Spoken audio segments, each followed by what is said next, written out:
Bon les amis, je dois vous avouer un truc. Je suis le plus gros boulet du monde. C'est la deuxième fois que j'enregistre cette review parce que la première fois, je n'ai pas cliqué sur le bouton enregistrer. Donc j'ai parlé dans le vide pendant 20 minutes. Bon allez, cette fois-ci c'est la bonne.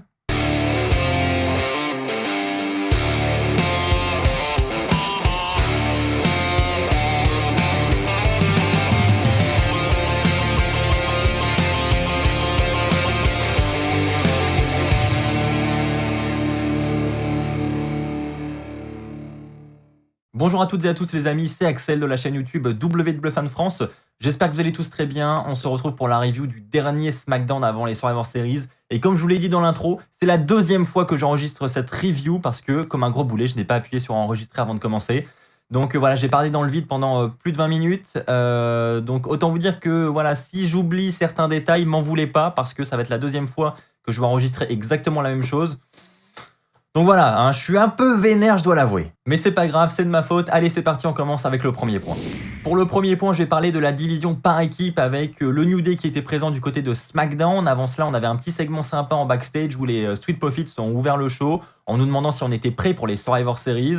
Et on aura ensuite l'intervention de l'Undertaker, entre guillemets, du moins on y croira un petit peu, mais c'est au final Big E qui fera son apparition avec un chapeau vraiment ridicule, mais c'était un segment assez fun, donc je tenais à l'aborder. Et ensuite, le New Day fait son entrée et va parler rapidement des Survivor Series, mais fera ensuite un hommage à l'Undertaker. Ils vont s'allonger au sol et vont se redresser un peu à la manière de l'Undertaker, mais ils seront rapidement coupés par Sami Zayn. Sami Zayn qui dira qu'il trouve ça complètement ridicule. Il en veut toujours un petit peu à l'Undertaker pour ce qui s'est passé au Madison Square Garden lorsqu'il s'est pris un chokeslam de la part de l'Undertaker.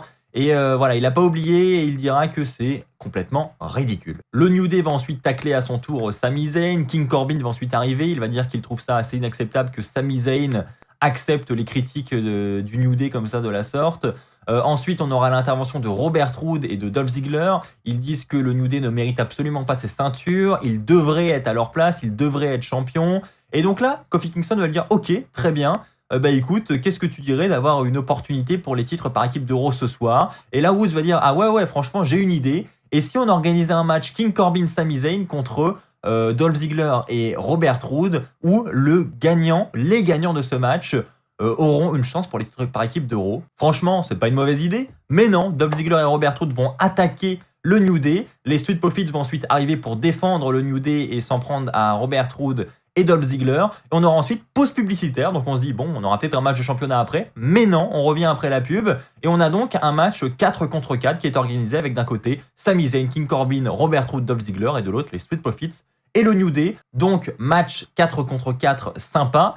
Victoire du New Day et des Street Profits. Ça va se terminer avec un frog splash magnifique, encore une fois, de Montez Ford pour la victoire. Et on aura ensuite un face-à-face entre le New Day et les Street Profits avec les deux équipes qui lèvent leur ceinture au ciel en mode au Survivor Series, nous remporterons le match.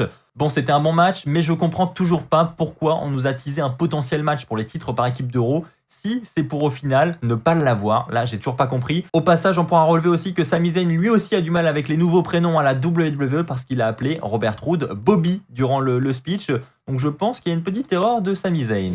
Parlons maintenant du match traditionnel des Survivor Series côté féminin avec Bayley qui va gagner sa place comme ça, gratos. C'est Adam Pearce qui va dire voilà, elle a un bon palmarès, donc on va l'intégrer à l'équipe comme ça. Elle aura pas de match de qualification. Hop, Bayley dans la team de SmackDown.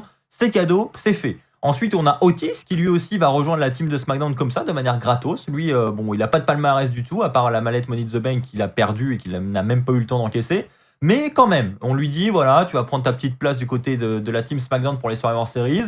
Et Natalya va se dire, bon bah, moi aussi, je vais intégrer la team des Survivor Series comme ça. Et Adam Pearce, là, lui dit, non. Natalya, non. Natalya qui est une multiple championne féminine aussi, hein.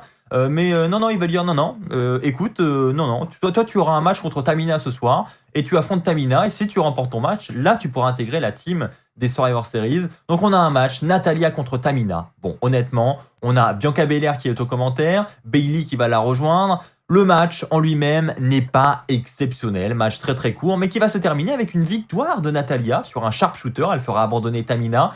Belle victoire. Enfin, Natalya arrive à se qualifier et rejoint cette équipe. Le match va se conclure avec Bayley et Bianca Belair et Liv Morgan, Ruby Riott qui vont monter sur le ring pour la rejoindre et qui vont célébrer la victoire toutes ensemble. Et donc voilà, elles vont lever les mains au ciel en mode voilà, on est prête pour les Survivor Series. On voit une belle entente entre les membres de l'équipe jusqu'à ce que Bayley se proclame capitaine de l'équipe de SmackDown. Et là, bah, voilà, on voit des petites tensions qui commencent à arriver. Ruby Riott n'est pas trop d'accord, non, t'es pas capitaine. Bref, voilà, des petites tensions, mais quand même, on s'attend à une belle équipe du côté des Survivor Series, à un bon match. Honnêtement, je suis plutôt satisfait de la team SmackDown pour le match féminin des Survivor Series. Ce sera pas le plus grand de l'histoire, mais voilà, l'équipe est quand même assez solide, je trouve. Nous allons maintenant passer au match entre Rollins et Murphy, un match qui était annoncé. Seth Rollins qui voulait se venger sur les dernières actions de Murphy. Un match honnêtement bien équilibré, un très bon match très sympa à regarder, vraiment divertissant. On aura l'intervention de Rey Mysterio, de Dominic, lorsque Seth Rollins voudra s'emparer d'un candlestick pour frapper Murphy. Dominic et Rey Mysterio qui voudront défendre Murphy. On a même Rollins qui va jeter un regard à Alaya, qui va d'ailleurs faire chuter Alaya. Donc vraiment, il y aura encore une fois une histoire bien racontée. On sent que c'est une histoire de famille. C'est la continuité de la rivalité. Là-dessus, rien à dire. Et ça va se terminer avec une victoire de Murphy et une grosse victoire. Les commentateurs ont d'ailleurs vraiment insisté là-dessus et je suis totalement d'accord avec eux. C'est une grosse victoire pour Murphy. Franchement, j'espère que ça va aboutir à quelque chose pour lui et qu'ils vont l'emmener vers les sommets. Je ne sais pas quel plan ils ont en tête. Est-ce qu'ils ont l'idée d'en faire une potentielle future top star du côté de SmackDown ou est-ce qu'ils vont le limiter au mid-card? Je ne sais pas. Mais en attendant, belle victoire et magnifique victoire sur Rollins cette nuit à SmackDown. Et bien écoutez, ça me fait une parfaite transition puisque alors que la famille Mysterio et Murphy étaient en train de célébrer ensemble, on a Sasha Banks qui fait son entrée. Et on arrive donc au prochain segment où on a un face-à-face de prévu entre Banks et Asuka, face-à-face qui est dirigé par Michael Cole. Michael Cole qui va direct dire bon, bah, cet été, on avait Sasha Banks championne. Sasha Banks a ensuite défendu pour la première fois sa ceinture face à Asuka et elle a perdu. Et là, Sasha Banks va lui dire attends, Cole, ok, ça c'était cet été, mais là, tu sais dans quelle période on est là? Là, en ce moment, c'est boss time maintenant. Donc, en gros, c'est la période de la boss. Donc voilà, ça c'est du passé. Sasha Banks dit maintenant on est au Survivor Series et ça va pas se passer de la même manière.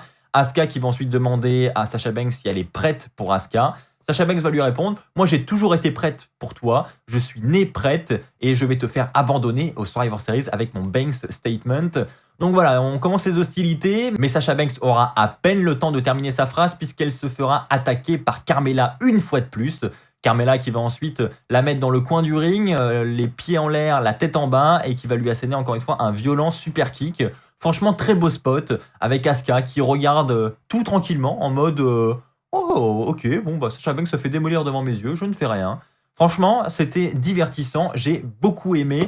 Donc encore une fois, un bon segment et bon bah maintenant on s'attend évidemment à une intervention de Carmella du côté des Survivor Series. Ça, je pense que ça va de soi. Eh bien écoutez les amis, cette semaine à SmackDown, je n'ai pas trouvé de flop de la soirée. Donc je vais pas en mettre un pour le plaisir. Nous allons attaquer avec le dernier point et ensuite, nous allons passer directement au top de la soirée. Pour le dernier point, je vais parler du match entre Jey Uso et Daniel Bryan. Daniel Bryan qui a deux horizons en ce moment. Il veut déjà terminer ses affaires avec Jey Uso, parce que bon, il a quand même pris cher ces dernières semaines, donc il veut se venger, logique. Mais d'un autre côté, on voit qu'il est attiré vers le titre intercontinental quand même. Il a eu un petit segment avec Sami Zayn en coulisses. Il a d'ailleurs violemment repoussé Sami Zayn, qui l'a fait chuter au sol. Bah voilà, Daniel Bryan il dit faut respecter les distances de sécurité en ces temps difficiles. Voilà, beaucoup d'humour, Daniel Bryan. Et Sami Zayn lui dit que voilà, là ce dimanche il a un match sérieux contre Bobby Lashley, champion contre champion, mais une fois que ça se sera passé, il s'occupera de Daniel Bryan. Donc on utilise déjà une future rivalité entre Daniel Bryan et Sami Zayn pour le titre intercontinental. Ça honnêtement c'est plutôt cool, même si c'est du déjà vu, moi ça m'attire. Honnêtement sur le papier ça peut être vraiment très très bon. Mais c'est pas le programme principal ce soir pour Daniel Bryan. Le programme principal, c'est un match contre Jey Uso. Un match encore une fois très équilibré qui fera le main event du show avec de très bons spots où on se demandera jusqu'à la fin qui remportera le match. Et on a au final une victoire de Daniel Bryan après un frog splash esquivé sur Jey Uso. Il mettra les genoux pour le contrer. Il enchaînera avec un roll-up pour la victoire. Le compte de 3 de l'arbitre. Donc belle victoire de Daniel Bryan et on termine le show avec les commentateurs qui disent regardez le visage de Jey Uso, il semble très inquiet. Je pense qu'il se demande comment va réagir Roman Reigns. Voilà, en gros, Jey Uso est en train de se dire oula, je vais me prendre encore une engueulade quand je vais retourner en coulisses, ça va être sévère. Bon, voilà, on voit qu'il est pas trop serein. J'aime bien la manière dont c'est vendu encore cette alliance avec Roman Reigns. On voit que voilà, Jey Uso est un petit peu soumis à Roman Reigns. et je trouve que c'est assez cool. Voilà, moi ça me divertit, c'était une belle manière de conclure SmackDown, donc encore une fois, un très bon point pour SmackDown. Et bien écoutez, comme je vous l'ai dit, restons dans le positif et passons au top de la soirée.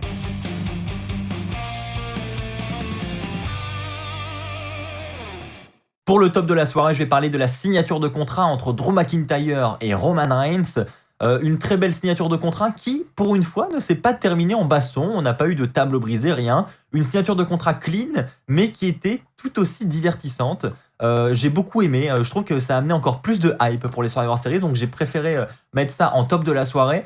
Donc on a premièrement Drew McIntyre qui va faire son entrée, qui va s'installer d'un côté de la table. Ensuite, Roman Reigns va arriver avec Paul Heyman et va jarter Adam Pearce qui était assis en bout de table et va dire non, tu jartes, c'est à moi de m'asseoir ici. Je suis voilà, le chef de tribu, je dois m'asseoir en bout de table. Et ensuite, Roman Reigns va commencer son discours. Il va dire que honnêtement, il savait que Drew McIntyre allait remporter le titre à un Raw, il avait confiance en lui. Drew McIntyre va lui dire écoute mec, je l'ai pas fait pour toi, je l'ai fait pour moi, voilà, direct.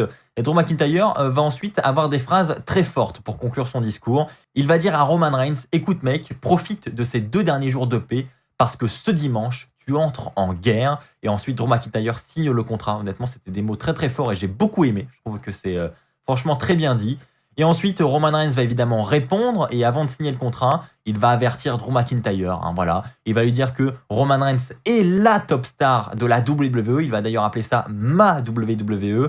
Il va dire que voilà, il est le champion, que à côté de ça, Drew McIntyre est secondaire, il a un titre secondaire et il dira que au Survivor Series, il va prendre une bonne leçon et il va lui apprendre de nombreuses choses et il le remerciera pour ça. Et Roman Reigns conclura en lui disant « Moi, je t'aimerai pour les leçons que tu auras apprises ». Roman Reigns va ensuite signer le contrat et partir et honnêtement, je trouve que c'était une excellente manière d'officialiser ce match pour les Survivor Series. Et comme je l'ai dit, voilà, pas de baston, mais c'était tout aussi efficace. Honnêtement, un très bon point, donc j'ai voulu le mettre en top de la soirée parce que c'est, selon moi, et comme beaucoup je pense, le match qui attire le plus de hype pour le pay-per-view, donc ça méritait cette place. Voilà les amis, c'est ainsi que s'achève cette review. Voilà, je suis désolé si j'ai oublié certaines choses, c'est possible parce que c'est assez frustrant, je vous avoue, d'enregistrer 2 fois la même chose, donc j'ai pu potentiellement oublier certaines choses, je m'en excuse si c'est le cas. On se retrouve dès demain pour une nouvelle vidéo, n'oubliez pas d'ici là le concours des 90 000 abonnés pour tenter de gagner une ceinture de la WWE.